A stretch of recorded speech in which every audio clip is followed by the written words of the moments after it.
전도서 5장 1에서 20절 말씀입니다. 5장. 너는 하나님의 집에 들어갈 때에 내 발을 삼갈지어다. 가까이 하여 말씀을 듣는 것이 우매한 자들이 재물 드리는 것보다 나으니 그들은 악을 행하면서도 깨닫지 못함이니라.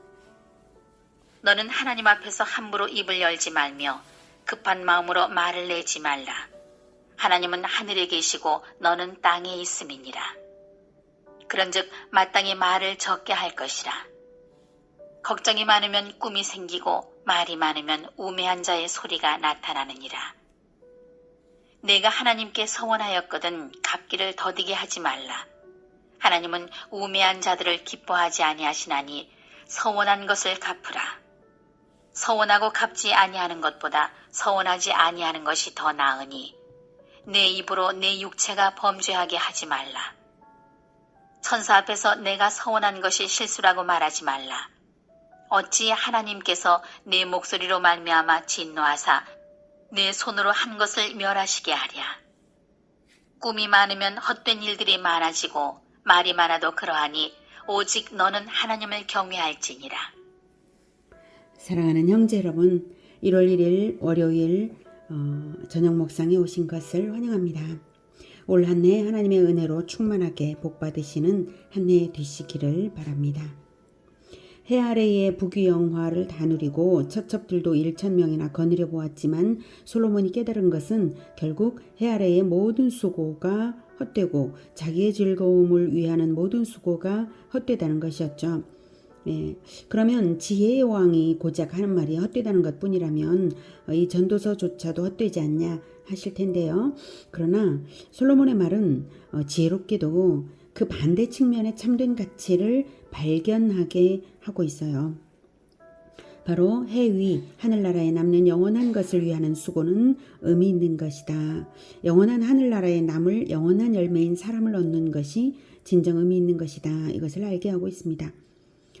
이 땅에서 각 사람이 살아가는 한 세상은, 한 인생은 하나님의 때에 맞춰서 주어진 것이므로, 각자에게 주어진 것이므로 그 때에, 하나님의 때에 합당하게 살고 모든 인생들에게 마지막 심판의 때는 반드시 오게 되므로 그 최후의 평가의 때에 하나님의 사람들을 얻은 자로 증명되도록 살면 그 인생은 성공임을 알게 합니다.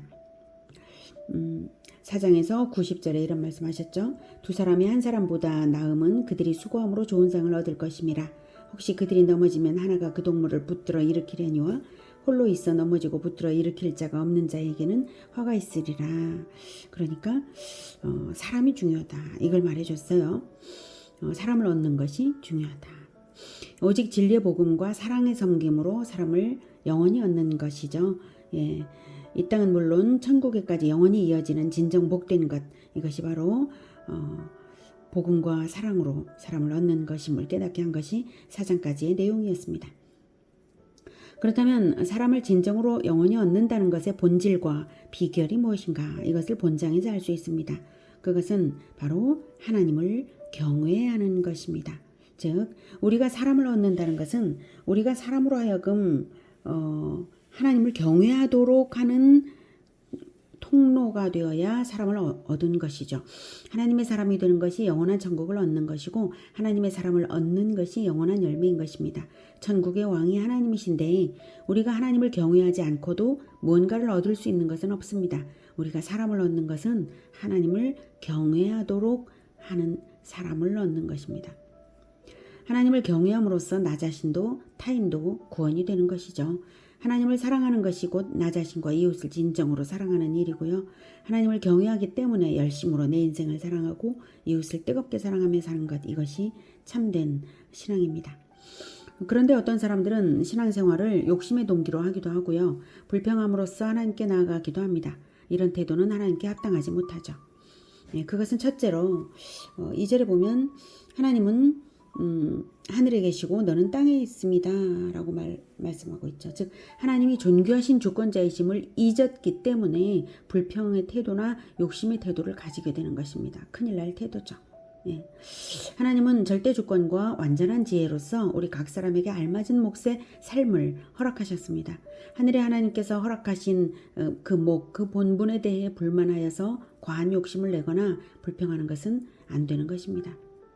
둘째로 하나님은 언약에 철저하게 신실하신 하나님이시므로 우리가 할 일은 하나님을 경외하는 일 외에 더 할 것이 없다는 것입니다. 즉 하나님은 인간 구원을 하심에 있어서 언제나 언약을 주심으로써 언약을 받는 자가 언약에 따른 계명을 지키며 살게 하시는 것, 그것이 구원인데요.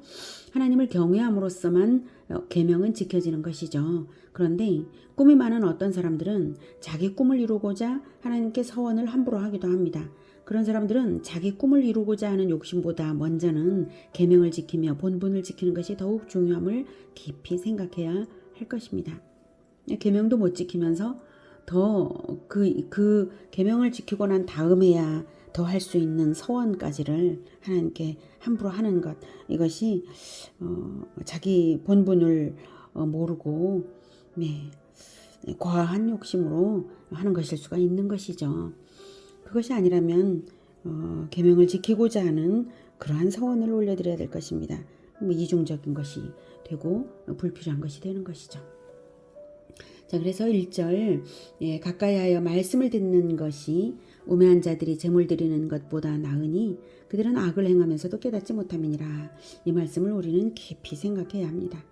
하나님께 이것을 달라 저것을 달라고 때를 쓰며 서원을 하는 행동보다는 하나님의 말씀을 더욱 배우고 깨닫도록 간청하고 그 말씀대로 살도록 간구하는 것이 먼저 해야 할 것입니다. 자, 이제 8절부터는 하나님의 말씀에 합당치 못한 해 아래의 허무, 그것에 대해서 신뢰를 들고 있습니다. 너는 어느 지방에서든지 빈민을 학대하는 것과 정의와 공의를 짓밟는 것을 볼지라도 그것을 이상히 여기지 말라. 높은 자는 더 높은 자가 감찰하고 또 그들보다 더 높은 자들도 있음이니라. 땅의 소산물은 모든 사람을 위하여 있나니 왕도 밭의 소산을 받느니라. 네, 하나님의 말씀에 합당하지 못한 권세자들은 빈민을 학대함으로써 더 높은 자로부터의 감찰과 심판을 스스로 초래합니다.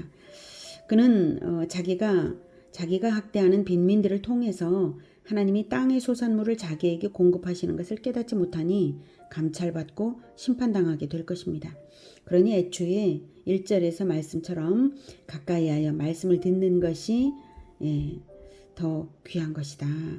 가까이 하여 말씀대로 행하는 올바른 권세자가 되어야지, 그렇지 않으면 자기들이 악을 행하면서도 깨닫지 못하고 하나님께 거창한 제물을 드리면서 권세를 더욱 누리고 있다고 생각할지도 모르죠. 우매한 지도자가 되지 않으려면 하나님의 말씀을 가까이 해야 하는 것입니다. 10절 은을 사랑하는 자는 은으로 만족하지 못하고 풍요를 사랑하는 자는 소득으로 만족하지 아니하나니 이것도 헛되도다. 재산이 많아지면 먹는 자들도 많아지나니 그 소유주들은 눈으로 보는 것 외에 무엇이 유익하랴. 네, 재물의 뜻을 두면 재물이라는 것은 원래 더 많은 축적을 바라게 되어 있으므로 결코 만족되지 않는 것입니다. 재물을 얻으려는 노력이 악한 것은 아니지만 재물을 축적하는 것 자체가 목적이어서는 인생 허무한 수고만 하는 꼴이 됩니다. 재물은 쓰기 위해, 즉 사람을 얻기 위한 목적으로, 즉 하나님을 경외하는 사람을 얻기 위한 목적으로 있는 것이죠. 그래서 재산이 많아지면 먹는 자들도 많아지게 하셨는데요. 이것은 사람을 얻는 기회가 많아진 것이니 자신의 재물을 통하여 먹는 자들이 많은 것을 보면서 기뻐할 수 있는 자는 진정 하나님을 경외하고 사람을 얻게 되는 것이죠. 그것이 아니면 재물이 많아봐야 하루에 10끼를 먹는 것도 아닌데 재물이 축적된 것을 눈으로 보기만 하는 것이 무슨 유익이 있겠습니까? 재물은 사람을 사랑하기 위해서 있는 것입니다. 하나님을 경외함으로써 사람을 사랑하기 위해서 말입니다. 그것이 재물을 얻은 자의 참된 기쁨이 되어야 합니다. 12절 노동자는 먹는 것이 많든지 적든지 잠을 달게 자거니와 부자는 그 부요함 때문에 자지 못하느니라. 내가 해 아래에서 큰 폐단되는 일이 있는 것을 보았나니 곧 소유주가 재물을 자기에게 해가 되도록 소유하는 것이라. 그 재물이 재난을 당할 때 없어지나니 비록 아들은 낳았으나 그 손에 아무것도 없느니라.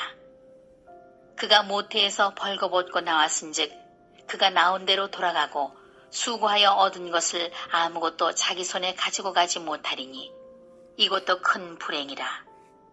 어떻게 왔든지 그대로 가리니 바람을 잡는 수고가 그에게 무엇이 유익하랴. 일평생을 어두운 데에서 먹으며 많은 근심과 질병과 분노가 그에게 있느니라. 네, 하나님 경외하기와 사람 사랑하기, 이 목적과 무관한 재물은 오히려 인생의 도옥이 된다는 것입니다. 영원한 나라에 가지고 가지도 못할 것을 지나치게 사랑하다가 심지어 아들에게 물려주지도 못하는 결과를 얻고 그저 남은 것은 재물로 인한 일평생의 근심과 질병과 분노만이 남을 수가 있으니 차라리 적게 먹으면서 단잠을 자는 노동자의 자족적인 삶이 더 낫습니다. 18절. 사람이 하나님께서 그에게 주신 바 그 일평생에 먹고 마시며 해 아래에서 하는 모든 수고 중에서 낙을 보는 것이 선하고 아름다움을 내가 보았나니 그것이 그의 몫이로다. 또한 어떤 사람에게든지 하나님의 재물과 부여를 그에게 주사 능히 누리게 하시며 제 몫을 받아 수고함으로 즐거워하게 하신 것은 하나님의 선물이라. 그는 자기의 생명의 날을 깊이 생각하지 아니하리니 이는 하나님이 그의 마음에 기뻐하는 것으로 응답하심이니라. 네, 사람마다 하나님께서 알맞게 주신 몫의 본분이 있습니다. 알맞은 정도의 수고와 누림을 하나님께서 각자에게 허락하셨습니다. 하나님께서 허락하시는 몫을 기뻐하면서 이웃과 함께 누리며 살면 자기 몫으로 이웃을 얻으며 하나님을 경외하는 것이니 얼마나 좋은 것입니까? 굳이 많은 재물로만 더 큰 일을 하는 것도 아닙니다. 하나님은 하나님의 완전한 계획에 따라 합당한 때에 합당하게 각 사람에게 몫을 주시고 수고하게 하시는 것입니다. 수고하는 것과 몫을 누리는 것이 하나님의 선물임을 감사하십시오. 그 감사의 마음으로 하나님께서 영광을 받으십니다. 20절은 우리말 성경 번역으로 보면 하나님께서는 사람의 마음에 기쁨을 주실 것이니 인생살이를 그리 심각하게 생각할 것은 없다. 이런 뜻입니다. 그러니 남보다 적게 가졌다고 심각하게 괴로워할 필요도 없습니다. 그저 하나님 주신 것이 나에게 가장 적합한 것임을 믿고 감사하고 기뻐하면 그것이 영원을 위해서도 가장 좋은 것입니다. 하나님께서 주신 몫과 본분을 기뻐하고 감사하는 태도로서 수고하면서 진정으로 하나님을 경외하고 사람들과 행복을, 사랑을 나누는 우리 모두가 되기를 기원합니다. 기도하겠습니다. 하나님, 우리가 재물이 부족함으로 인하여 근심하지 않도록 우리를 도와주시옵소서. 우리가 너무 헛된 근심을 많이 했던 것을 회개합니다. 그리스도의 보혈로 우리를 덮으시고 하나님께서 우리에게 각자에게 알맞은 몫과 본분을 허락하고 계신 것을 감사하면서 오늘 하루에 하나님께서 주신 그 몫과 수고하게 하신 것을 통해서 하나님을 경외하고 사람을 사랑하겠습니다. 날마다 그렇게 살아가는 우리가 되게 도와주시고 우리가 늘 감사와 기쁨으로 넘쳐서 하나님을 경외하고 사람들을 사랑하는 그런 인생들 다 되게 도와주시옵소서. 예수 그리스도 이름으로 기도드립니다. 아멘. 이어지는 시간은 개인 기도 시간입니다.